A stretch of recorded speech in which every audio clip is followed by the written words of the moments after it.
This is Josh Olszewicz. I'm here at CJ. We have Daniela, a young blood Bitcoin developer. I'm going to be talking to her today. This is the Bitcoin bottom line. CJ, it's been a few weeks. What's been going on, my man? Well, lately I've been traveling a lot. I was at BitBlock Boom recently, which is a all Bitcoin conference.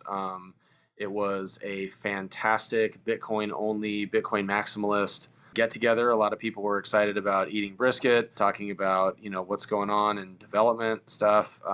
A lot of people were talking about Taro and what's going to happen there. A lot of layer two conversations. Lightning. There was a chess championship. The developer formerly known as Rockstar from Strike actually won the chess championship. That was pretty cool. But today, listen, it's not about me. It's about Daniela Brozzoni, okay? And what she is going to talk to us about is her path as a very young developer in the Bitcoin space. Crazy resume, brains, Blockstream, all sorts of other stuff. Daniela, welcome to the Bitcoin Bottom Line. Thanks for joining us. Hi, thanks for having me. So yeah, hi everyone, I'm Daniela, and as CJ said, I'm a developer. At the moment, I'm working on Bitcoin Dev Kit, also called BDK, which is a library for building wallets. So you might have seen some wallets, you might have tried some. They all kind of share the same things. They all do the same stuff, they let you receive Bitcoin, they let you send Bitcoin. So a couple of years ago, a guy just said, okay, look, why are all the developers, every time they have to create a new wallet, why are they keep rewriting the same stuff, the same code for generating an address, for sending money? Let's just have a library that just includes all that logic for them, which, by the way, is quite complicated, especially if you start working with multi-policy wallet where you have like 2 of 2, for example, or even more complex stuff. It starts to be complicated on the developer side. So yeah, BDK was born, and now I'm funded by Spiral. I have a yearly, 1 year long grant to work on BDK all day, basically. That's cool. So one question I have to start us off, just staying on the wallet thing for a second, can you tell us about the BIP that basically interchanges the QR codes between Lightning and on-chain? As I know that's something that a lot of people are talking about.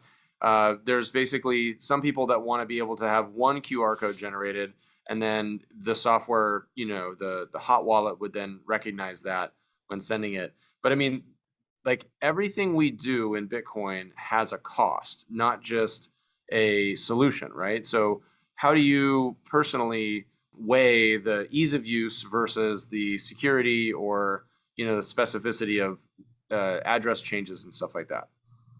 Yeah, I think one thing everyone notices when they start studying Bitcoin is that it's really complex. There are a lot of parts moving around, and now there's also Lightning Network. It wasn't there when I started studying Bitcoin, but now it's there and it's even more complicated. So yeah, I think that in the future we'll have different wallets for different needs. So for example, the really, really basic, let's say, user that doesn't need to know how to use Bitcoin, they can just have some kind of QR code. I have to admit, I really haven't read the BIP, but they can just have one QR code and then the wallet just decides everything. That's still tricky on the UX side, because how do you explain to the user that maybe they're going to pay less than 1 cent for the fees and maybe they're going to pay €2? That's not something easy to explain, and there are a lot of UI and UX problems like that in Bitcoin. But yeah, for the basic user, I hope that our friends designers will just find out something to just explain to them. Look, sometimes you have to pay more because you need to go on chain. For the more advanced users, I think it's really better to just have different QR codes, or at least to make sure that the user knows if it's doing an on-chain payment versus a Lightning one. Because, some advanced users that understand all the pros and the cons of on-chain versus Lightning, they might just want to say, okay, I'm okay with waiting 1 hour for this payment, so I'll just send it on-chain, versus, no, look, this is just a coffee. I'm okay with paying a bit more fees maybe, or even opening a new channel, which costs a lot of fees for doing this payment. So, it all depends on the kind of user that will need to use the wallet. And we'll obviously always have users that just know different stuff. So I suppose that in the future, we'll have some wallets that are just super basic and some that are just advertised as you have to use it only if you're an advanced user and you understand what you're doing. Do you think most of the transactions are going to shift towards Lightning? So I'm thinking like maybe Lightning needs like these simplified wallets, which to me are still quite like clunky and maybe not the easiest to use, even for like somebody who's been in it, right? They're pretty hobbyist still. They're straightforward-ish, right, to some degree. So yeah. How do you think that's going to change development? Do you think we're going to see, like, your focus is Bitcoin, not Lightning, right? So you're trying to like introduce better UI or better code, right? Just a general library that people can use for Bitcoin. Do you think Bitcoin's going to see like less development because all of a sudden here's Lightning and it's seeing more transactions, right? I mean, I think that most of day-to-day transactions will shift to Lightning, because if you have to pay a coffee and you don't have enough liquidity to pay to your coffee guy, then you can just open a channel to him, because anyways, he's your coffee guy, so you're going to pay him 3 times a day. Opening a channel. Yeah, exactly. Opening a channel will still be an on-chain payment, obviously, but not every single payment will go on Lightning. So when you have to just move your 10 Bitcoins that you have just in case there's an emergency, or your, big UTXOs, your huge funds, you're not going to move them on Lightning. So there will still need to have cool Bitcoin wallets, especially that they can have complex policies on your funds. So for example, if Bitcoin will go to a huge price, and I don't know if it will, but if it will, most of the people in Bitcoin at the moment will be extra rich, and we probably won't be okay with having all our funds on a single sig, or maybe even on a 2 of 2. Maybe we'll want to have some wallet with this magic policy where I can spend by myself, but if I don't spend in 10 years, then my relatives can spend, because that means I'm probably dead, okay? So all these complex policies, you can't really do them on Lightning. So yeah, I think single sig wallets that we use just for paying coffee on chain, yeah, those will disappear, but will appear a lot of extremely complex wallets for just storing funds in the long term. So one of the things that's most fascinating about Bitcoin is based on the skill of the code, right? I mean, the skill of the coder, I should say, or the developer. You could come up with personal solutions, like you're saying, almost like a legal document with your family to say, hey, listen, I have to check in every 90 days. If I don't, then some of my Bitcoin is going to sort of be an inheritance that's going to get distributed to this other thing. And you could create, sort of with creative people, hypothetical scenarios where a lot of different things could happen. And I think at some point, those will become a de facto version of the way we do probate in America, to say that if someone passes away, then their goods are held in a thing, in a trust, and it kind of funnels down till they get to the right people. The only challenge with that, I guess, is you almost have to have it so nobody knows what your plan is for distribution, right? Because then someone could game it. One of the places that I store my Bitcoin, it's a multi-sig vault, and then every 90 days I have to check in and do like a key check to make sure that I'm, still in possession and control of those signing devices. But that, I mean, I think that's where, to me, people talk about Bitcoin as you're going to be your own bank, but really most people are only good at being their own wallet, right? They can spend, they can receive, and that's like very simple. But once you become maybe a vault, and then you have to be more secure, then you're adding layers with multi-sig, or more complex locations, or signing treaties or whatever. And that's then even beyond that as a bank, where then you're talking about policies, lending, like legal documents and things like that. Then that becomes much more complex. So not everybody's ready for that third step yet. I think a lot of people, all three of us, are obviously very comfortable sending money, receiving money on chain. I'm a miner. I've bought mining equipment on chain before. I pay Lightning invoices every once in a while, but that's like easy. You have like QR code on your phone, boop, $6, €3, whatever. But then, like you said, you get to the point where you're talking about purchasing a car or a house or something like that because your Bitcoin value has gone up so much.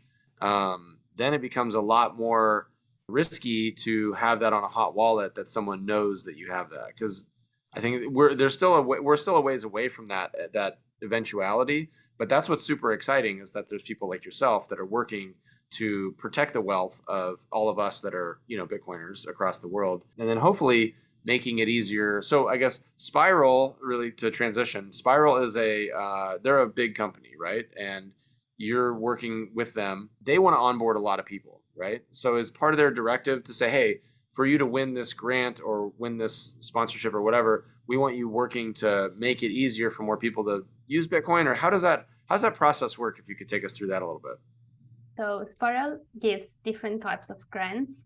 There are designer grants and developer grants. So if you want to help like with the whole UI UX kind of thing, and you're a designer and you just want to help onboarding people, there are some projects that you can join. You work there. Maybe you just show that you're worthy of the money, and then you ask Spiral and you have a chit chat, etc. And I mean, if you're worthy, they'll give you money. And the same goes for developers. So for example, I've been coding on VDK for a while. I did some smaller and some bigger stuff. And then at a certain point, I knew the project maintainer, and he told me, look, we need developers. So yeah, he basically hooked me up with Spiral, and it just said, hey, we need developers, and she's really good. And I showed that I had commits on the project, and I was just capable of doing my job. And so they decided to give me my grant. Another thing you might want to do is, if you have some cool idea and some smaller prototype, you might just go to Spiral with, hey, I have this idea that will improve Bitcoin UI UX, or just help onboard more people, or things like that. I don't know, noble causes. Yeah, you just submit your application and they reach back to you, basically. So it sounds like you need bare minimums, like a portfolio of activity, right? To prove like, yeah, you know what you're doing, I mean, clearly, right? Obviously, yeah, because it's not really an interview for joining a company. So for example, if you're a dev and you want to join Google, you have to do literally hours of interviews with them, just solving problems on a whiteboard, etc. That's not like that with Spiral, because it's just a grant. So yeah, you have some kind of portfolio and you just send it to them. And I don't think they would pay someone that is just absolutely unknown, but I don't know. I'm not like in this Spiral team. I guess, yeah, some kind of form of portfolio is needed. So in that regard, though, you've got a really good resume. You've worked for Blockstream, Brains. I mean, those are both companies that I've used before. I use Brains on my my S9s and my S19s. So thank you for helping make me more Bitcoin over the years. It's really cool. But you're still so young. So what was the like? It seems like you've already had multiple steps along the way. And you're talking about having a resume and some of these other things. Like, when did you start? When were you like, hey, I'm going to be a dev? Like, how old were you when you decided to kind of step into that? Well, to be a dev, I was really young. I think like 13 or 14 or something. So basically, my dad, he didn't study much in his life, but he really likes, like in school, as in he wouldn't go to school, but he really likes to self-study. So he learned by himself how to code, and also like how to build stuff with electronics. So when I was really young, he started playing with Arduino. But eventually noticed he wasn't really good at coding, because he's Italian, he speaks Italian, and coding is mainly speaking English. So it was like, it was difficult for him. So one day he just asked me, hey, I know that you speak English, can you help me with that?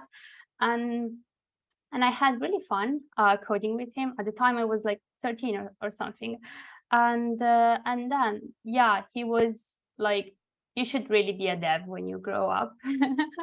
And at first I was like, nah, that's not what I like. But then I realized that he was right. So yeah, at school, I studied computer science as a topic because I think the system is a bit different in Italy. And when you're 14, you basically have to choose the topics you want to study.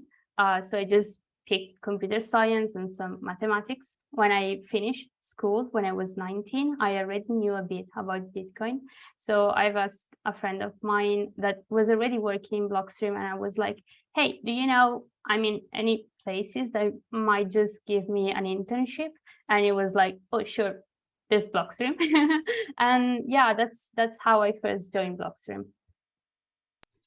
I see this, you know, we were kind of joking about it a little bit beforehand, but I really do see this as a very Hollywood story. You know, you have like the Italian dad talking with his hands, building little robots, programming things, you know what I mean, getting frustrated with the sort of the code in the Italian language, right? And then you're like, ah, papa, and then you like come over and then you like plug it in because you're just like a savant, and then all of a sudden fast forward and you're like crushing it at all these different levels, working your way up and traveling the world as you see fit, somehow staying on mission despite being young and, you know, everything else.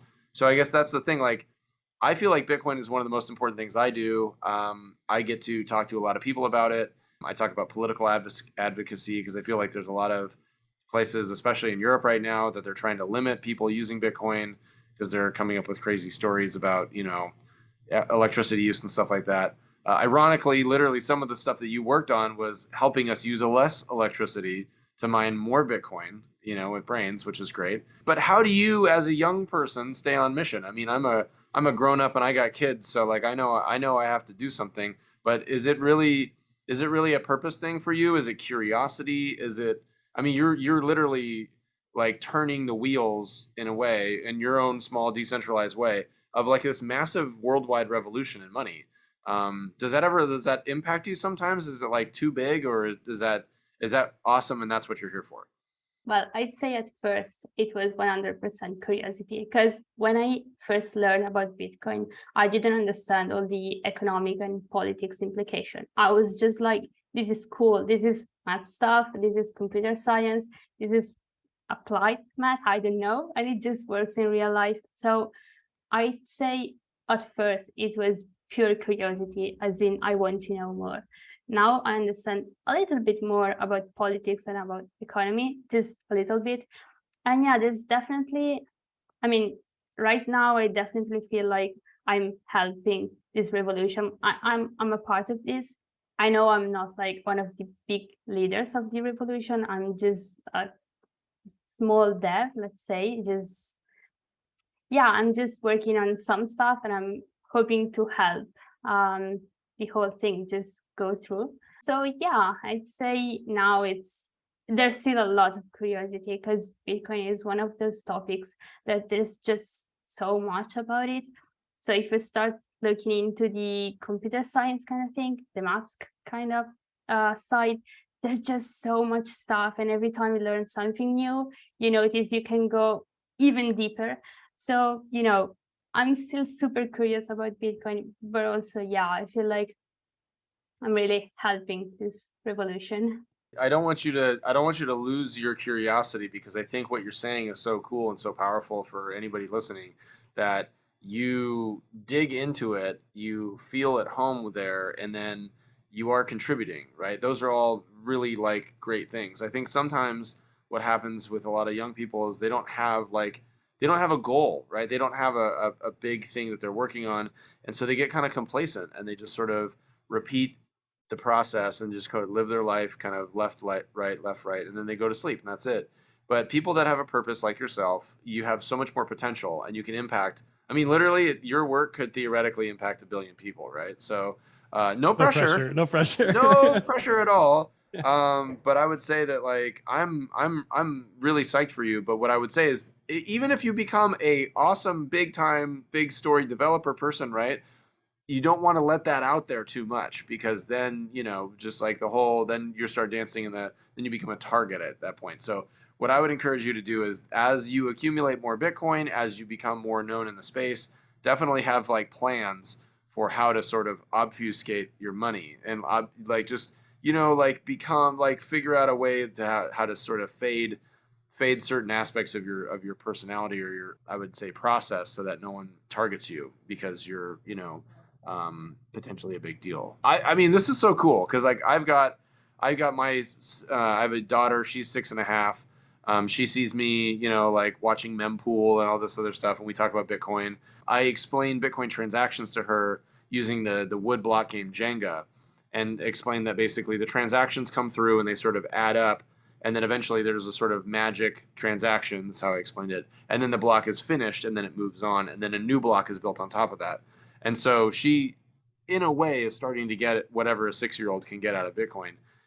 But she understands that it's valuable, it's important. And around the house, I try to make her earn sats.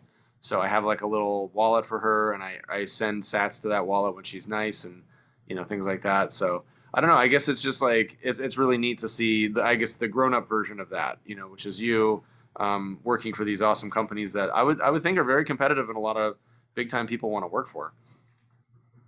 Oh, thanks a lot. Not to put too much pressure on you again, but yeah. And regarding like the whole being a target thing, you're definitely right. I sometimes think, why the fuck didn't I like start anonymously? Like, why did I even put my name on Twitter and on GitHub? On the other hand, at least in this way, I can just join podcasts and go on like to conferences and just speak to conferences. So pros and cons. I didn't know if it's worth it, honestly, because I do realize it's really dangerous. And so, for example, I have there are some kind of cohorts to like onboard people to Bitcoin Dev, and the first thing you say is, "Hey, you can be anonymous," and that's extremely cool for them to say. On the other hand, yeah, at least I can like spread the word around, because I can. That's the balance. Yeah, exactly. Because I can still show my face on video and on conferences. Yeah, pros and cons. Yeah, there's a lot of people in America that have really kind of taken that pseudonym personality and really taken it a long way.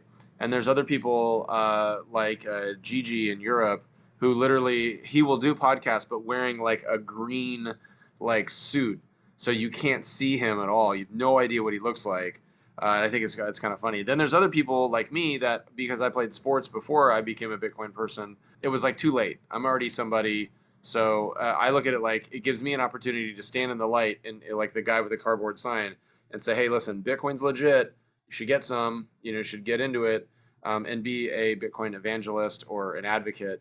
And that, I think that gives you a lot of extra credibility, because then people are on your side, you know, and then that you have allies and stuff like that. Whereas, you know, people are going to want to work with you, work for you, and, you know, give you, I don't know, whatever you want in terms of like safety, or you know, they're going to want to be your partner on projects and stuff like that, because you're a real person and you're willing to put your reputation and your real name out there.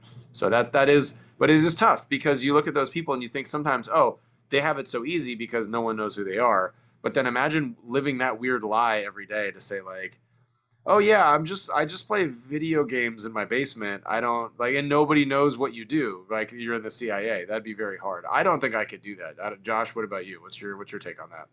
Yeah, I've sort of lived in both worlds, because previously I was semi-anonymous early on. Your location anonymous now. That's your big thing. Well, yeah, I mean, that's important, but specifically just like being a known individual and having like your real name out there has definitely helped me get into Bitcoin in a bigger way, I think, with companies, with people, just like talking in places. And I think people on the outside connect with real names more than they connect with somebody's pseudonym. right? Like But Bitcoiners. on Twitter, it could be either, right? That's the Yeah, but like I don't care. I know I talk to people every day that I've known for 6+ years. I don't know their real name. I have no idea, and I yeah. don't care. Like it doesn't matter to me. But I know people, in the meat space may care about that stuff a lot more, and that may change how they view everything, right? So being known, I think does help in general, even though there's risks, obviously. And Gloria Zhao, she's a developer that was on our podcast a few weeks ago. And Danielle, I'm just warning you because you might get the BBL bump here. She got what I don't know if it's promoted, but she's like a lead maintainer, right, for Bitcoin Core now. So Well, this she just guy's published something like right after we interviewed her. I think she got some of her stuff got merged into the latest update. So really cool. so But I don't want to take credit for that, personally, but I'm not going to not take credit for that. We were a part of that journey. Okay, we were part of that journey. so Daniela, like, how do you stay, like, how do you manage like your time and stuff like that? Like, do you go to conferences and stuff in Europe, or do you travel around, or do you kind of just stay low key? Is there something that helps you? I mean, it's very mentally intensive, a lot of energy required to, to do what you're doing. A lot of focus required to like stay attached to the project. How much does it infiltrate your time, when you're not actually in front of a screen or a keyboard? So I usually go to conferences, but like not every single one. So for example, I've already said it on Twitter, so it's okay to say it here. I'm going to go to the Azores, to the BTC unconference in the Azores in like 20 days. And I'm so hyped about that. And also later in Prague. But there are so many conferences at the moment in Europe. I think in these days, there's Riga. I haven't gone to every single one of them because, it's also a little bit expensive if you have to pay the ticket and the plane and the hotel for every single one of them. And actually, I find myself recharged after conferences. So usually if I don't go to a conference for a while, then I'm just like, oh, yeah, okay, I have to work on this stuff, but I'm not that excited. But when I go to conferences, I just meet all my friends because, it's been 3 years. So I can say I have some Bitcoin friends and I just chat with them about all the news. And we just, I don't know, discuss the new proposals. Maybe we just tell each other what we're working on. Then I always find myself that at the end of the conference, I'm tired because, introvert, I'm an introvert, so I don't want to stay with people too long. So I really want to come home and just start coding. So, it's a good way of like recharging the batteries for me, conferences actually. Yeah, I feel the same way. I think you get a lot of motivation because you have all that collective energy, and then people are. I mean, it's a lot of smart people, right? So it's inspiring, and you see what people are talking about, you see what people are working on, and I think sometimes it gives you like a little bit of like you click into a new gear. I think of it almost like a musician, that you're going to come home and you're going to write songs. Every once in a while, you need to go and see other people play that are completely not in your universe, right? To get influence like that. And I think that's where that you have to balance out the freshness and the sort of the cost of that. And then also just the logistics. If you're traveling, is it worth traveling that far? Is it worth paying that much? So Josh and I recently met up in Nashville for like the Valkyrie all hands thing. And so Josh, I guess my question for you, same thing. Like, did you feel recharged after that? Was that fun to kind of be with everybody and put faces to names and not just avatars and stuff like that? Yeah, for a lot of us, we hadn't actually been in a room together because we're all, for the most part, we're decentralized. We're super remote as a group. I don't think there's anybody, maybe there's a couple people who see each other on a semi-weekly basis, but in person, we see each other all the time, obviously, and Zoom and whatever, but it's good. I'm also like Daniela, very introverted. So limiting that time is key, but it was exciting to meet everybody, right? We're people, we're humans. We need that interaction for sure. So yeah, I thought it was great because you get sort of body language that you don't get on Zoom or wherever. So some people are just really not that great at texting either. If you don't put an emoji in there every once in a while, then it's like it comes across a little bit dark or a little bit stiff. But along those lines, okay, so Daniela, like I live in California. I know if I'm going to try to like orange pill somebody, I have a particular way of doing that. But I picture this sort of the Italian lifestyle of, you go get an espresso, you walk around a little bit. Like, where are you bumping into people and saying like, hey, listen, have you heard about Satoshi Nakamoto? Hey, there's only 21 million coins. Is it simple like to be like, oh, did you see that thing that the European Central Bank is trying to push on us? We don't want to eat bugs. We need Bitcoin. Like, what's your sort of orange pill elevator pitch to new people as you're meeting them? Because obviously at some point the conversation turns to, I work in Bitcoin, right? Yeah, exactly. I usually don't try orange pill people because that works best. So for example, they ask you, what do you do in life? And I'm like, yeah, I work in Bitcoin, but it's no big deal. And they're like, hey, can you tell me? And I'm like, yeah, so basically it's this way of having our own money that the bank can just steal to us. And I try to just, I mean, I'm obviously excited, but I try to avoid spitting facts on them. I just try to, I don't know, if they have questions, that they'll just ask them. And it happens all the time. Yeah, when maybe I'm around with friends, I'm at the bar, I meet someone, after a while, they'll just start asking things about Bitcoin. And that's so cool actually, because they always have a lot of questions that are a bit naive, but I think very deep. So one time someone just told me, I don't live like in Africa. I have banks. I have Revolut and 26, whatever. I have a lot of ways of sending money. Why do I need Bitcoin? Some other time a guy asked me if mining was illegal. And I was like, no, it's not, you can do it. So yeah, I always like to see the perspective of the noobs, of the no coiners. I just want to hear their questions actually, because it kind of gives me a peek into the idea of Bitcoin that no coiners have, and I think that's really cool. So yeah, usually I don't do any pitch, I just play it cool, and then I usually end up having some really fun conversations. Maybe sometimes if I drink a bit too much, I might start with like, yeah, because fuck the banks. But usually yeah, I try to stay moderated and just stay chill. I love that. That's great because you get to play a little bit coy, and then you kind of increase the curiosity, which for you that worked because you were a curious person, so you kind of know that lane really well, right? I like that. I think maybe Josh, maybe we have it all wrong. We just need to be more coy, and then we can get more curiosity to the whole process. That could be that's a good tool. I like that. I'm gonna think about incorporating that a little bit. Like I don't know. It's like it's really hard to understand. It's really complex. Are you really sure you want to talk about it? It's not a big deal. It's just money. That's well, good. I like even that. internally at Valkyrie, I tell people like I care about everything you have to say about crypto, especially the TradFi focused or the ex TradFi people. like because I've been in crypto for a long time, and I sort of forget what it was like to be, for lack of a better word, to be naive about certain things, right? Relative to Bitcoin or just anything in general in the crypto realm. So I always tell people, look, like, I care less about what your opinion is, but I care more about how you're saying it and like why you want to know the answer to certain things. And like, that's super important because that helps guide me as far as like teaching people and giving them resources to learn about this stuff. So yeah, I'm 100% on Daniela's side.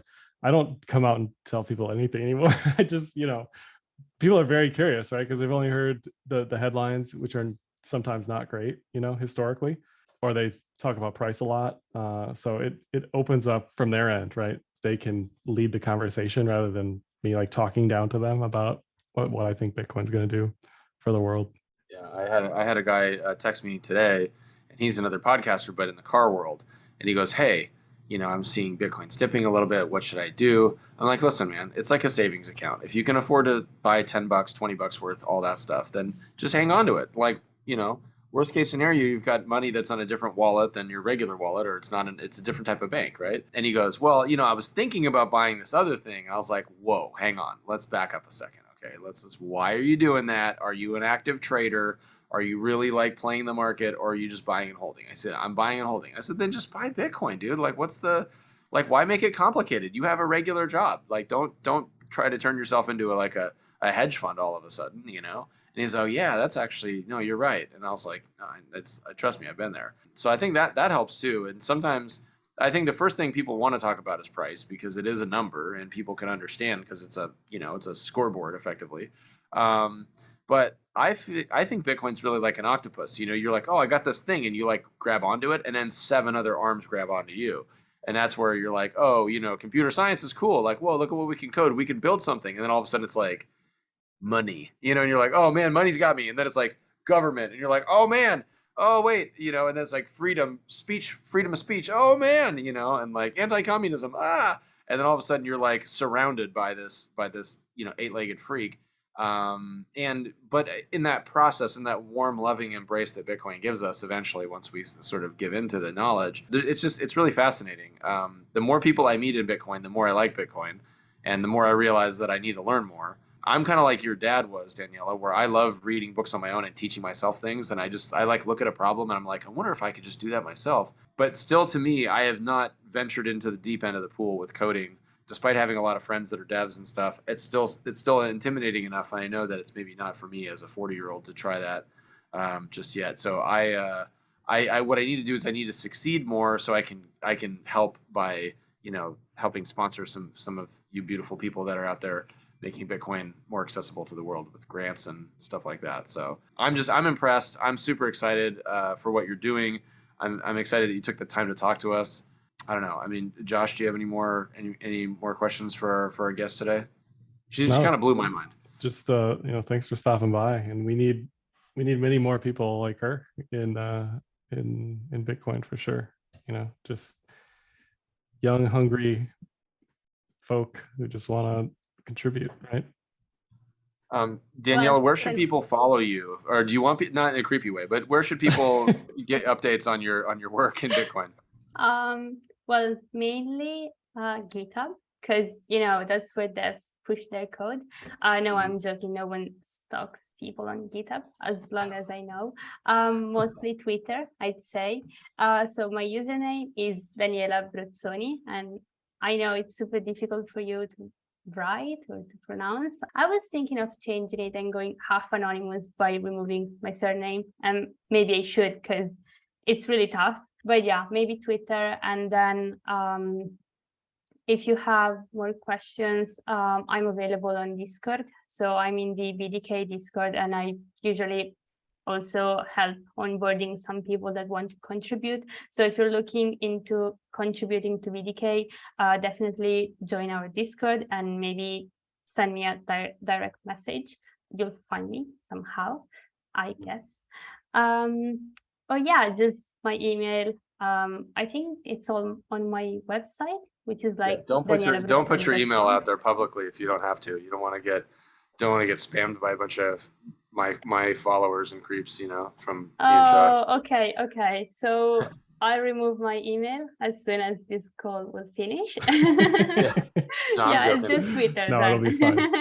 No, one thing though, I would say that I first signed up for Twitter in like the dark ages, way back in the day.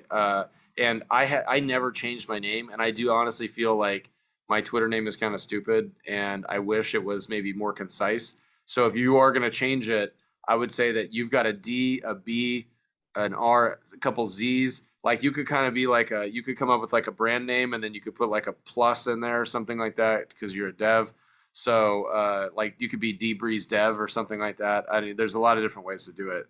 But think about it, because you want to stick with the next thing you change your name to. You want to stick with that for like 10 more years or something like that. So I think long term, low time preference is what we talk about in Bitcoin all the time.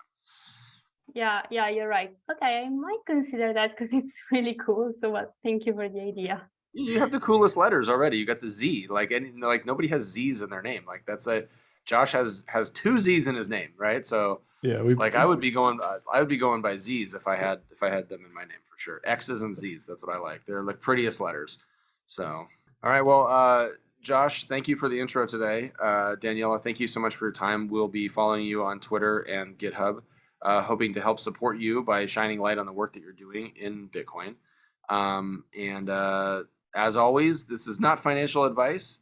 Stack if you want to. Thank you for joining us on the Bitcoin Bottom Line, and we will see you again on the internet.